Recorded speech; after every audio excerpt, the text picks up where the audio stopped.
မမတို့ဘလို့စတွဲဖြစ်သွားတာလေတဲ့ပြောပြလို့ရမလားရှင်တဲ့ဒီဥစ္စာလေးကိုပြောပြခြင်းလို့တစ်ခါလေးရိုက်ပြီးတစ်ခါလေးတင်လိုက်မယ်နော်တစ်ခါလေးပြောပြမယ်ပြောပြလူပြောမှာ ဟဲ့ပြောပြသူဘလို့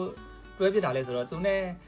ကျွန်တော်နဲ့ဟိုလွန်ခဲ့တဲ့2015တော့ရန်ကုန်တက္ကသိုလ်ပထမဆုံးပြန်ဖွင့်တော့ first batch ပေါ့နော် philosophy ဌာန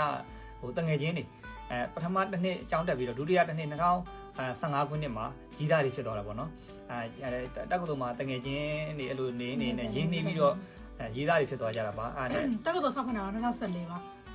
မို့တွဲတဲ့နှစ်ကိုပြောတာလေဆောက်တွဲတာတော့2015မှာဆောက်တွဲတာပေါ့နော်ဒီတိုင်းမေဂျာသူတငယ်ချင်းဆိုပြီးတော့အဲ့လိုသက်သာချင်းတော့မတွေ့ဖြစ်ဘူးပေါ့နောက်မှတန်အဲ့လိုမျိုးနေလာတော့ရင်းနှီးသွားတာပေါ့နော်အဲ့ကတည်းကနေဆောက်တွဲဖြစ်သွားတာခုထိပဲပေါ့အဲ့လိုရေးသားသက်တမ်း10နှစ်မှာရေးသားသက်တမ်း10နှစ်မှာလက်ထက်တယ်လက်ထက်ပြီးတော့အခု10နှစ်ကျော်သွားပြီ10နှစ်ကျော်သွားပြီအိမ်အောင်တက်ကလည်း2နှစ်ကျော်သွားပြီ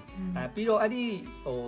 ဒီ PNK ဇုံတွဲလေးဖြစ်လာပုံဆိုရဲဒီဟိုဟာလေးဗာလဲအမှဟိုလေးထောက် folder လေးရှိတယ်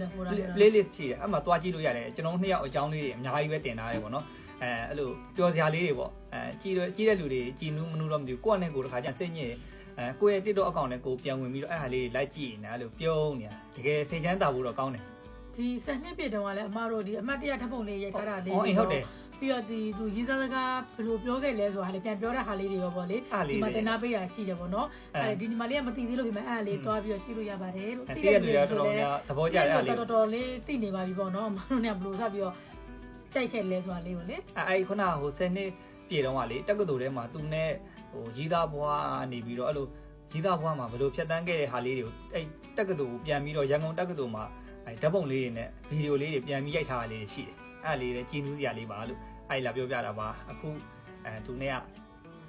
ချစ်သူတွေမဟုတ်တော့ပါဘူးဒါလေးလေပါတယ်မိသားစုတော့ပါတယ်ဖြစ်နေပါပြီချစ်သူတွေပါတယ်ပြန်လို့ပေးရပါချစ်သူတွေပါတယ်